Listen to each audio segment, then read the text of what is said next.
Ahojte. Tak je to tu. Začína nám úplne nové životné obdobie.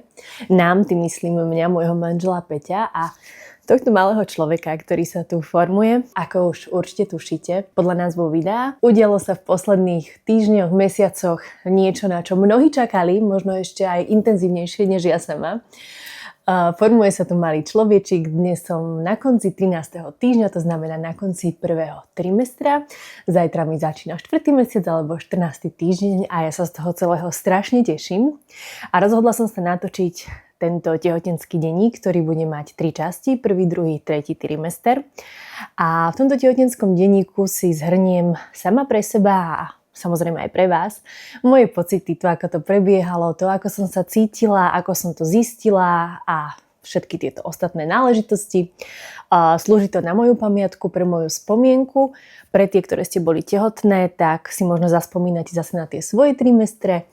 A pre tie, ktoré ešte len budú tehotné, tak možno získate menší taký náhľad do toho, ako to prebieha. Samozrejme, každé tehotenstvo je úplne iné, je úplne rozdielne a úplne originálne. Ja sama to vidím na sebe a vidím to na príbehoch žien, ktoré teda tehotné boli alebo tehotné sú v rovnakom čase. Každá to prežívame úplne inak. Ten priebeh je úplne rozdielny. Takže samozrejme, nedá sa to úplne porovnať, ale aspoň viete, ako to prežívajú iné ženy a možno pokiaľ budete mať nejaké rovnaké pocity alebo rovnaké symptómy ako iné ženy, tak vás to až tak neprekvapí, pokiaľ o tom budete vedieť. Úvod máme za sebou, poďme k jadru veci. Ja som spomenula, že mnoho ľudí čakalo na tento moment možno ešte viac, než my sami s Peťom. A je to pravda, pretože posledné roky sme počúvali stále dookola, či chceme bábätko, kedy ho budeme mať a kedy to už konečne príde. Ja to na jednej strane chápem, pretože sme spolu teda 12 rokov, manželia sme 5 rokov, čiže logicky tam už v tomto slede udalostí, v tejto časovej línii bolo očakávanie, či to dieťa budeme mať. Ale musím povedať, že vlastne až do minulého roka, alebo predminulého roka, to bolo tak, že to dieťa sme ešte nechceli, respektíve sme na ňo neboli psychicky a materiálne pripravení. A pred rokom a pol sme si povedali, že áno, už je ten moment, kedy obidvaja sme dostatočne vyzretí na to, aby sme zvládli tú zmenu v živote, pretože príchod dieťaťa do vzťahu a do života je extrémna zmena, ja si to uvedomujem a myslím si, že človek na to by mal byť aspoň trošičku pripravený. Samozrejme, nedá sa na to pripraviť kompletne, aj to si uvedomujem, ale pre mňa bola dôležitá tá psychická vyzretosť a aj to materiálne zabezpečenie, aby sme mali vlastne pripravené veci na príchod toho bábätka. A tento moment nastal až pred nejakým rokom a pol, kedy sme sa reálne začali o tom baviť, že sme teda obidvaja ready. Ešte sme mali nejaké tie party, nejaké koncerty a tým, že občas tam teda bol nejaký alkohol, tak sme chceli, aby to telo bolo naozaj že dostatočne vyčistené, aby tam proste všetko fungovalo na 100%, aby tá strava bola 100%, tak sme si nechali nejaký ten čas. No a minulý rok v októbri sme si povedali, že ideme na to. Ukázalo sa však, že to vôbec nie je také jednoduché, ako sme si mysleli. A najmä teda v našej situácii, vysvetlím, my totiž žijeme v 2 domácnostiach, vo Svite a v Bratislave, s tým teda, že cca polovička mesiaca sme každý vo svojom, máme nejaké svoje pracovné povinnosti, ktoré si vybavujeme. No a ukázalo sa, že stretnúť sa v ovulačný týždeň je väčšia challenge, ako sme si mysleli. O bábätko sme sa teda začali snažiť v októbri, ale do augusta, kedy sa nám to už podarilo, sa nám podarilo zladiť si kalendáre s mojou ovuláciou len 4 krát, čo je podľa mňa celkom málo za ten 3/4 rok. Ale musím teda povedať, že nebolo to také urgentné, že sme to potrebovali hneď, takže sme tomu nechali aj voľný priebeh. Aj keď teda samozrejme aj počas tohto voľného priebehu som si tú ovuláciu sledovala, pretože ak teda to dieťatko chcete, tak si tú ovuláciu sledovať musíte, keďže šanca na oplodnenie je, ak to poviem takto zjednodušene, len 1 deň v mesiaci. Otehotnila som koncom augusta, zistila som to teda logicky s meškajúcou, respektíve neprichádzajúcou menštruáciou v septembri. Tým, že ja som mala menštruáciu ako hodinky, tak už bolo jasné, že sa niečo deje. Respektíve mne to bolo jasné skôr a teraz vám poviem jednu historku, ktorá bude znieť strašne smiešne a nelogicky a aj mne v tom danom momente znela strašne nelogicky, ale keď si na to tak akože spätne spomeniem, tak si poviem, že wow, že naše telo a myseľ je absolútne úžasná. My sme totiž koncom augusta boli v Čechách, boli sme tam na bicykloch a na tých bicykloch sme boli v sobotu, čo bolo 2 dní potom, čo som teda ja mala ovuláciu a ja som z toho bicykla spadla. Ja som sa prekotila cez bicykel, oškrela som si ruky, bedra, tu mám aj jazvy všade, modriny teda už nemám, ale jazvy mi ostali. A ja keď som prelietávala cez ten bicykel, tak moja myšlienka v hlave, respektíve potom, čo som dopadla, bola, že preboha, dúfam, že sa nič nestalo bábätku. A hneď na to, druhá myšlienka, že čo je toto za myšlienka, čo sú toto za hovadiny, akému bábätku, že však ja žiadne bábätko v sebe nemám. Že ja proste nie som tehotná, že čo to bola za myšlienka zrazu ako blesk z jasného neba. A tak vnútorne som si hovorila, že odkiaľ tá myšlienka prišla, prečo tam vôbec je. A už potom vlastne neskôr som pochopila, že tá myšlienka tam bola kvôli niečomu a neviem, kto ju tam poslal, či to bol Boh, či to bolo nejaké moje podvedomie, ťažko povedať. Ale teda bola tam a bola tam oprávnene. Druhý moment, kedy som si povedala, že je niečo inak, bol začiatkom septembra, keď sme boli v Chorvátsku. Robila som palacinky na raňajky, vynikajúce palacinky, moje obľúbené. A keď som ich dojedla, tak mi bolo po nich tak divne. Trošičku mi bolo ťažko, čo sa mi dovtedy nikdy nestalo a nikomu z nich divne nebolo.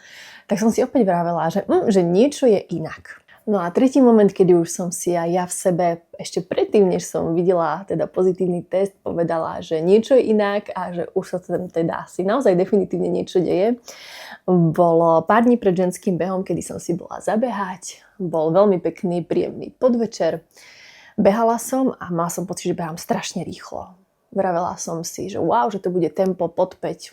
Už brutálne bomby idem, aj som taká akože riadne zadýchaná, riadne unavená, že určite to bude krásny čas. A keď som dobehla, tak som sa pozerala na hodinky a mala som niečo nad 5:30, čo je moje klasické tempo, ale bola som o mnoho viac unavená a o mnoho viac zadýchaná.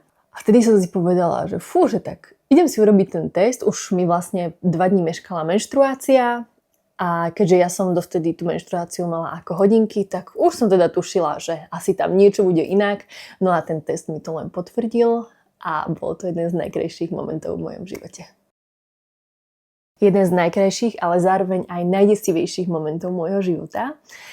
A v tom slova zmysle, že som pochopila, čo je to mať strach o dieťa a že tento strach začína vlastne už s tým pozitívnym testom a predpokladám, že ma bude sprevádzať do konca môjho života. Pretože keď som videla tie 2 čiarky, tak som bola strašne šťastná.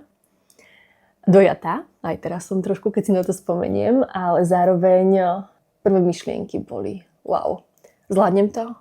Bude to dieťatko v poriadku? Bude všetko v poriadku? Zvládneme ten prvý trimester? Bude to dieťatko zdravé? Narodí sa zdravé? Vychováme ho tak, ako si predstavujeme, respektíve vychováme z neho dobrého človeka, budeme dobrí rodičia. Milión otázok v hlave, ale je to výzva, bude to výzva, ale teším sa na to. Viem, že veľa žien pri vete tehotenstvo je najkrajšie obdobie v živote ženy. Nesúhlasí a protestuje. Chápem to, počula som teda rôzne historky z tehotenstva, ale musím povedať, že ja som teda tá šťastná žena, na ktorú táto veta platí absolútne 100%, pretože môj prvý trimester bol absolútne skvelý. Okrem toho, že som teda bola trošku viac unavená a na tréningoch alebo príbehu som nestíhala tak, ako by som chcela, tak mi vlastne nič nebolo. Okrem toho, že mi bolo ťažko po palacinkách, či už tedy v Chorvátsku, alebo potom ešte neskôr, keď som si ich dala v Bistro Saint-Germain. Dávala som si lievance a tam mi tiež vlastne po nich bolo trošičku ťažko. Ale v podstate lievance boli jediný taký trigger point v mojom tehotenstve, respektíve palacinky, lebo inak mi bolo fakt, že super. Nebolo mi vôbec zle, vlastne fungujem bez zmeny, tak ako som fungovala aj predtým. Boli sme na Ibize, tam sme boli na party, boli sme v Šampáň, vlastne cestujem, pracujem, cvičím. Aj keď teda trošičku tá kondička šla dole, to je citeľné. Aj som teda viac zadýchčaná, zadýchavam sa aj pri takých bežných činnostiach, ako je videnie po schodoch, ale inak okrem toho mi nebolo vlastne vôbec nič. Jediná zmena teda bola tá, že občas niektoré dni som si musela po obede na 15 minút tuto takto laškať a sa uložiť. Bola som trošičku viac unavenejšia, ale inak naozaj sa cítim, že super a veľmi si to tehotenstvo zatiaľ užívam. Zatiaľ to teda nie je takmer vôbec vidno, by ste to mali aj vizuálne.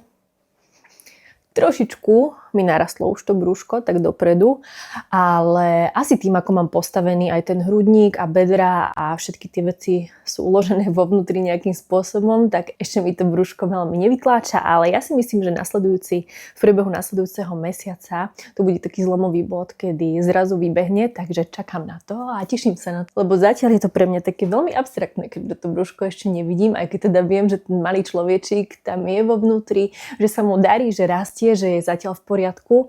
Dúfam, poklopem si, že to bude tak aj naďalej. Ale je to veľmi abstraktné tým, že vlastne žena, alebo teda ja ešte doteraz som nič necítila, necítite žiadne pohyby, hlavne teda tie prvorodičky. Tie, ktoré sú druhorodičky a treťorodičky, vraj už môžu aj teraz v tom 13. 14. týždni niečo cítiť, ale teda ja zatiaľ necítim nič.